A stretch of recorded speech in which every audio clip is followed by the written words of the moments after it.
Aquí te canta Luis Anthony. Puerto Rico is a territory. If it does not wish to remain a territory, it can become a state or a sovereign nation, either fully independent or with a compact of free association with the U.S. However, if Puerto Rico becomes a sovereign nation, future generations of island residents would not be American citizens. My constituents have made countless contributions to this nation in times of peace and war, serving in every military conflict since World War I. Many have made the ultimate sacrifice. When they do, their casket is flown back to this country, draped in the American flag. It takes real patriotism to fight for a nation you love, but one that does not treat you equally. Puerto Rico has more U.S. citizens than 21 states, but my constituents cannot vote for president, have no senators, and have a non-voting delegate in the House.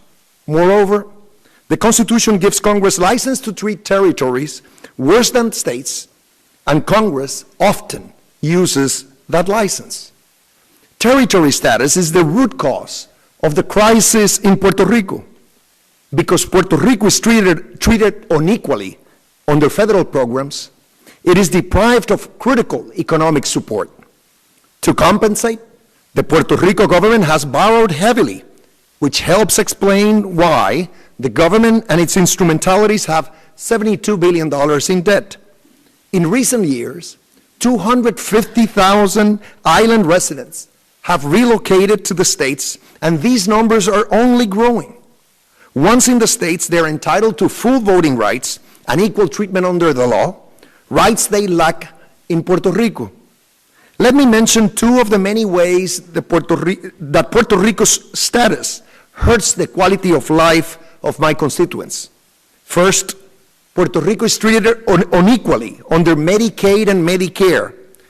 The impact on our healthcare system and on our fiscal health has been severe. Second, Congress has authorized each state government to permit its insolvent municipalities to adjust their debts under Chapter 9 of the Bankruptcy Code, but has not authorized Puerto Rico to do so. Thus, territory status is a significant reason why Puerto Rico has excessive debt, and the sole reason why it lacks a critical tool to manage that debt. I have introduced bills to give Puerto Rico equal treatment under federal health programs and Chapter 9. While I appreciate that the governor of Puerto Rico has endorsed these efforts, it is ironic that an anti-statehood administration is seeking state-like treatment for the territory in key policy areas. I seek equal treatment for Puerto Rico in all respects. If you give us the same rights and responsibilities as our fellow American citizens, and let us rise or fall on our merits, we will rise. But if you continue to treat us like second-class citizens, don't profess to be surprised when we fall. This is now the predominant view in Puerto Rico.